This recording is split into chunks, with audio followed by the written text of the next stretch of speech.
जिंदगी का नया सफ़र। सोमवार का दिन था। दफ्तर और स्कूल में गुरु पूर्णिमा की छुट्टी थी।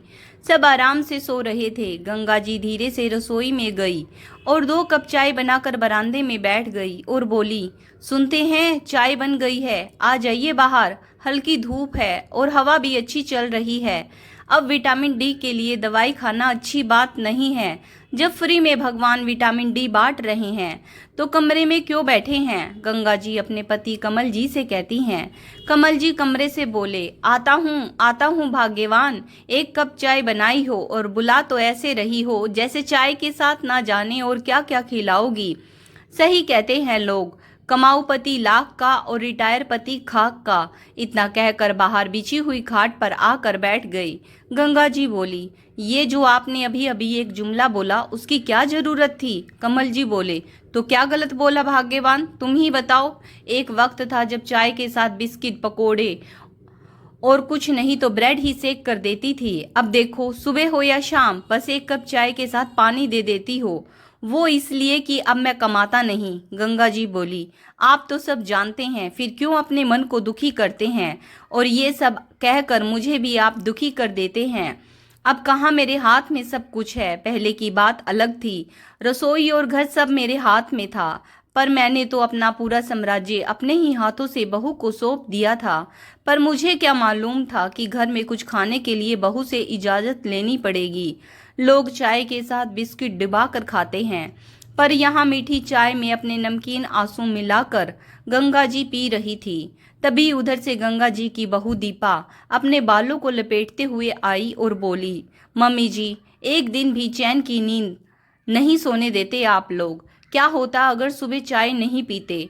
तब से बर्तनों की आवाज़ आ रही है। मेरा नहीं तो कम से कम अपने बेटे का ही ख्याल कर लेती। दिन रात मेहनत करते हैं, तब जाकर 2 पैसे कमाते हैं।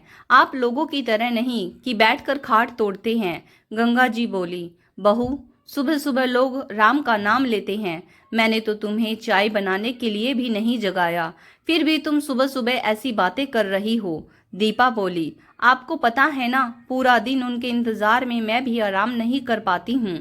सोचा था आज थोड़ा सो लूंगी, पर आप दोनों से वो भी नहीं देखा गया।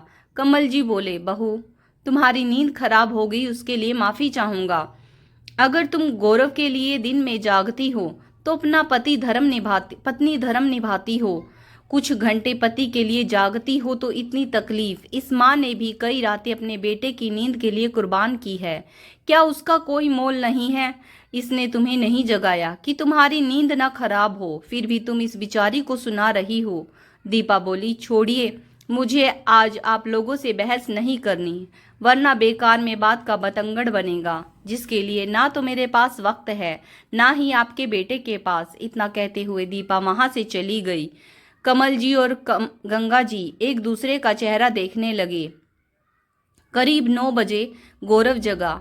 दीपा ने मुस्कुराते हुए चाय दिया और बोली, नाश्ते में क्या बनाऊं? गौरव बोला, आज छुट्टी है, मैं बाहर से कुछ खाने के लिए ले आता हूँ। वैसे भी कहाँ हर रोज तुम्हें आराम मिलता है। गौरव के इतना कहते ही दीपा खुश हो गई और फोन लेकर एक किनारे वो भी बैठ गई। गौरव भी अपने फोन में लगा था। तभी गंगा जी आई और बोली, बेटा गौरव, मेरी एक बात सुनो। गौरव फोन में इतना लीन था कि गंगा जी के 2-3 बार कहने पर भी नहीं सुना।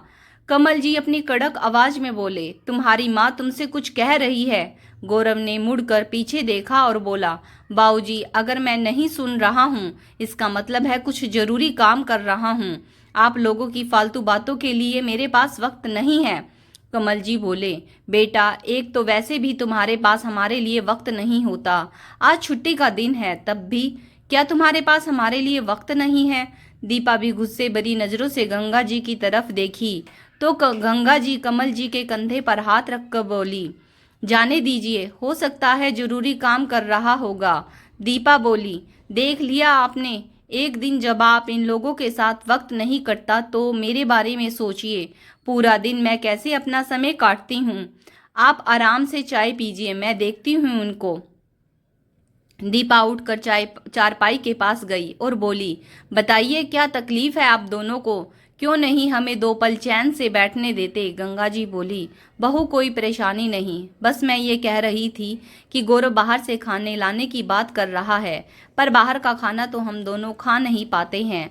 ऊपर से 9 बज चुका है, इनकी दवाई लेने का वक्त हो गया है। अगर तुम घर में ही कुछ बना देती तो। दीपा बोली, बस अपने सुख से मतलब है आप दोनों को, 2 पल हमें चैन से बैठने नहीं देते। ऊपर से ये उम्मीद कि मैं आपके लिए घर में खाना बनाऊंगी। अगर इतनी ही दिक्कत है तो अपने लिए 4 रोटी बना लीजिए और कल की दाल रखी हुई है उसके साथ खा लीजिए। इतना कहते हुए दीपा वहां से चली गई। माँ बाप उम्मीद भरी नजरों से बेटे की तरफ देखते हैं। बेटा फोन में देखते हुए चला गया।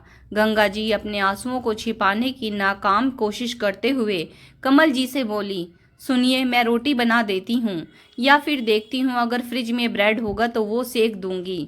कभी कभी हल्का फुल्का नाश्ता भी करना सेहत के लिए अच्छा होता है।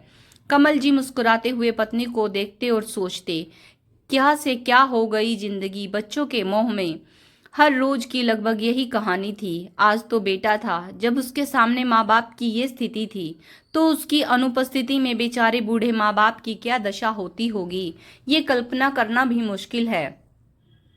कुछ रोज बाद दीपा अपने किसी सहेली की किटी पार्टी से लौटी तो उसने शाम में कुछ बनाया ही नहीं। गंगा जी चुपचाप रसोई में गई, फ्रिज खोली। जैसे ही ब्रेड का पैकेट निकालने लगी तो दीपा पीछे से बोली, मम्मी जी लगता है ब्रेड खाने की आपको लत लग गई है। पिंकी का स्कूल खुल गया है, वो सुबह सुबह ब्रेड बटर खाकर जाती है। अब अगर आपने अभी खत्म कर दिया तो सुबह मैं कहाँ से लाऊंगी। सुबह की रोटी बनी हुई है, सब्जी भी बची हुई है, उसे खाकर खत्म कीजिए, क्यों अनाज बर्बाद कर रही हैं। बेचारी गंगा जी चुपचाप सुबह का खाना गरम की और कमल जी के पास ले गई। कमल जी चुपचाप खा लिए पर उनकी आंखें भर आई। गंगा जी ने देखा और बोली, सुनो जी अब बर्दाश्त नहीं होता। आपको पेंशन मिलता है पर आप वो पैसे भी अपने बेटे बहू के डर से खर्च नहीं करते कि लोग कहीं बेटे से सवाल ना करे कि बुढ़ापे में माँ बाप का खर्चा नहीं उठा पाते। उनके साथ रहने से क्या हमारी जिंदगी ऐसे ही गुजर जाएगी। इससे तो बेहतर आप मुझे किसी वृद्धाश्रम में छोड़ आइए। अपना दुख तो फिर भी मैं सह लूंगी पर आपका मुरझाया चेहरा मुझसे देखा नहीं जाता। इतना कहकर गंगा जी फूट फूट कर रोने लगी। कमल जी गंगा जी के आंसू पोंछते हुए बोले, गंगा कल का सूरज तुम्हारे लिए नई रोशनी लाएगा, मैं वचन देता हूँ। तुम्हारी आंखों में एक आंसू नहीं आने दूंगा। वो चुपचाप रूखी सूखी खाई और पत्नी को कुछ देर में आता हूँ कहकर घर से बाहर निकल गए।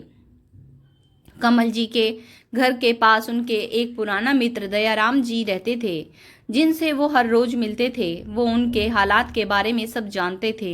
उन्होंने अपनी आप बीती उन्हें बताई। दयाराम जी बोले, यार कमल, मैंने तो तुम्हें पहले ही कहा था।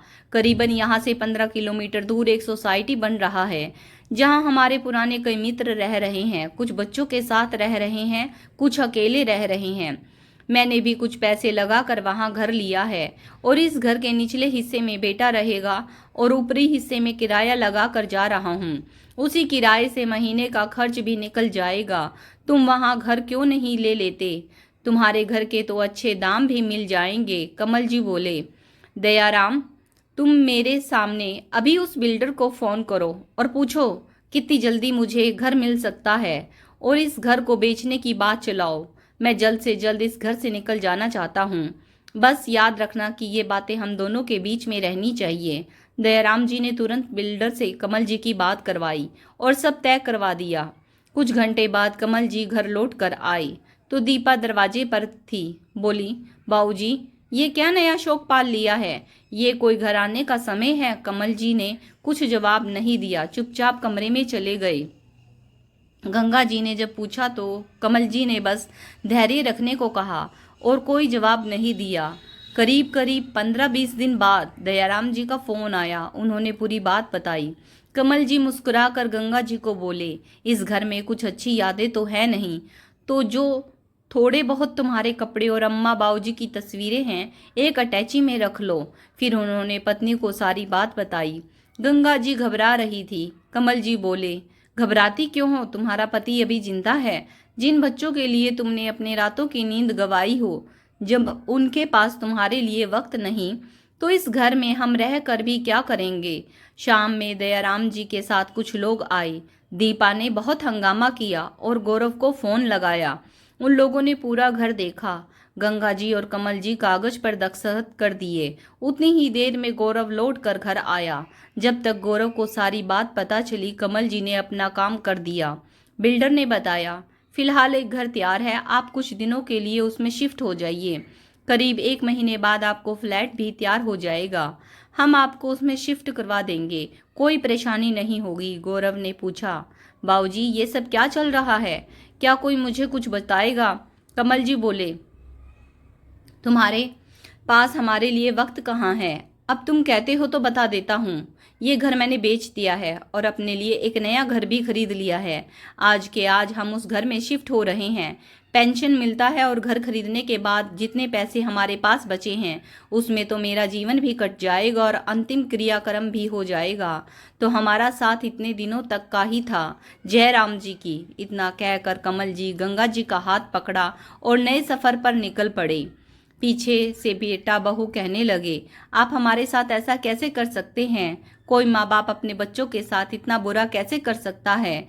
गंगा जी एक पल को रुकी और बोली, जो तुमने हमारे साथ किया है अभी तो उसका फल भोगना तुम्हें बाकी है और वो फल तुम्हारे बच्चे तुम्हें देंगे।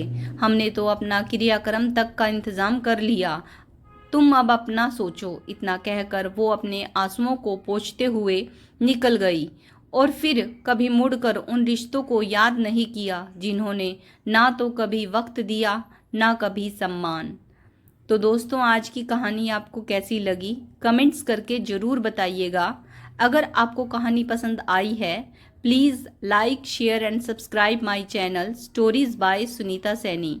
वीडियो को यहाँ तक देखने के लिए आप सब लोगों का बहुत बहुत बहुत धन्यवाद।